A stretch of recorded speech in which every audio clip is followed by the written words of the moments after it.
안녕하세요. 오늘 저희와 함께 좀 깊이 들여다볼 자료는요. 유튜브 채널 영산강.com TV의 영산강 영상 기록입니다. 네, 그 영상이죠. 이게 전남하고 광주를 가로지르는 강인데 유역 면적이 꽤 넓어요. 1780제곱킬로미터. 네, 그렇죠.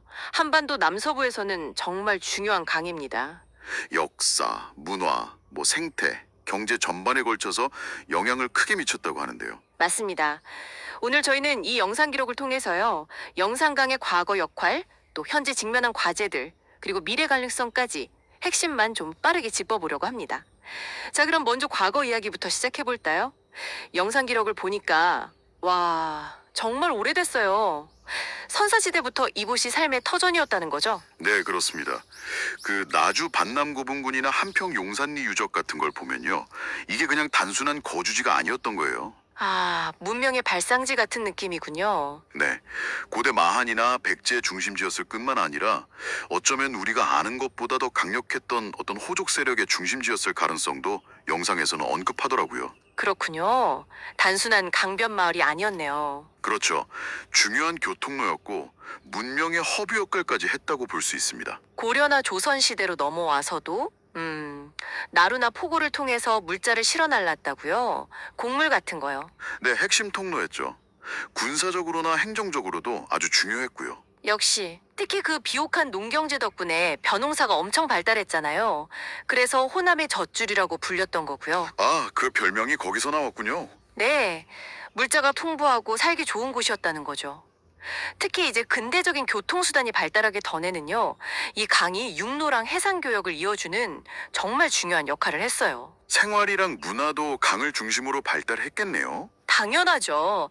뭐 고싸움놀이 같은 거나 정월대보름 제사 같은 전통 문화도 다 이 강 주변에서 발달했거든요. 아, 이렇게 역사적으로 중요하고 또 풍요로웠던 영산강인데 이 영상 기록을 보니까 지금은 상황이 좀 많이 다른 것 같아요. 네, 맞습니다. 영상에서는 현재 상황을 좀 심각하게 다루고 있는데요. 과거 산업화나 농업 개발 과정에서 수질 오염이라던가 생태계 파괴가 아주 심각했다고 지적하고 있습니다. 구체적으로 어떤 점들을 문제 삼고 있나요? 대표적인 게 1981년에 만들어진 하구뚝, 그리고 4대강 사업 때 설치된 보들이 있죠. 영산포 승촌보 같은 거요. 하구뚝이요? 네, 이게 원래 담수확보 목적으로 지어졌는데 결과적으로는 바닷물 유입을 딱 막아버리니까 수질 문제가 생기고 또 장어 같은 어족 자원이 확 줄어드는 그런 결과를 낳았다는 비판이 계속 나오고 있죠. 영상에서는 그 결정 자체를 좀 아쉬워하는 것 같더라고요. 네, 맞아요. 원래 하구가 가지고 있었을 그 생태적인 가치, 또 관광 자원으로서의 잠재력, 이런 것들을 좀 놓쳤다는 거죠. 심지어 더 거슬러 올라가서 일제강점기 때 쌀 수탈하려고 제방 쌓았던 것까지 언급하던데요. 그때 강폭이 좁아지고 강의 기능 자체가 좀 위축됐다 이런 맥락으로요. 네, 그런 역사적인 배경까지 짚어주고 있어요. 그리고 수질오염 문제도 정말 심각합니다. 어떤 게 주 원인으로 지목되나요? 영상에서는 주로 농업 쪽을 지목해요. 농약이나 비료 사용 같은 것들이죠. 아, 농업용수가 강으로 흘러들어가면서 그렇죠. 물론 뭐 친환경 농업을 지원하려고 직불금 같은 걸 주기도 하지만 영상 평가는 아직 그걸로는 좀 부족하다는 거예요. 상태가 정말 안 좋았다는 이야기도 나오고요. 복원 노력하기 전에는 거의 하수구 같았다는 표현까지 쓰더라고요. 와, 심각했네요. 그럼 이제 미래는 어떻게 보고 있을까요? 아무래도 보건 쪽으로 가야겠죠. 네, 당연히 생태 복원하고 지속 가능한 발전을 강조합니다. 어떤 아이디어들이 나오고 있나요? 가장 활발하게 논의되는 건 역시 하구뚝 개방인 것 같아요. 막힌 물길을 터서 민물하고 바닷물이 자연스럽게 섞이게 하자는 거죠. 그래야 생태계가 좀 살아날 수 있으니까요. 어도 설치 같은 이야기도 있긴 하던데요. 네, 그런 것도 언급되지만 뭐랄까 근본적인 해결책은 아니라는 시각이 좀 더 우세한 것 같습니다. 그리고 요즘 시대 흐름에 맞춰서 그 탄소 중립 이야기도 나오더라고요. 아, 네. 산림, 습지, 강 이걸 다 연결해서 탄소 흡수 기능을 키우자.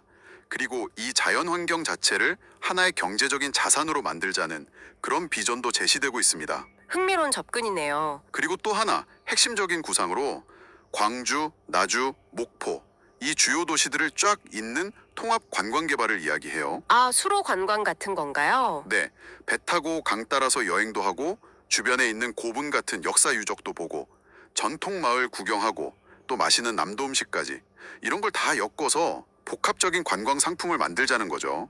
오, 그거 정말 매력적인데요. 그렇죠. 잠재력은 충분하다고 봅니다. 그런데 뭔가 문제가 있군요. 네, 영상에서 아주 날카롭게 지적하는 부분이 있습니다. 바로 이른바 칸막이 행정 문제예요. 칸막이 행정이라면 각 지자체가 서로 협력 안 하고 따로따로 움직이는 거예요? 맞습니다. 큰 그림 없이 그냥 자기 지역, 자기 시군 단위로만 생각하고 사업을 추진하는 경향이 있다는 거죠. 이걸 아주 강하게 비판해요.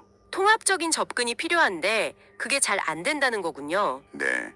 그래서 영상에서는 뭐 지역 관광청 같은 통합 컨트롤 타워가 필요하다 이런 주장을 하고요.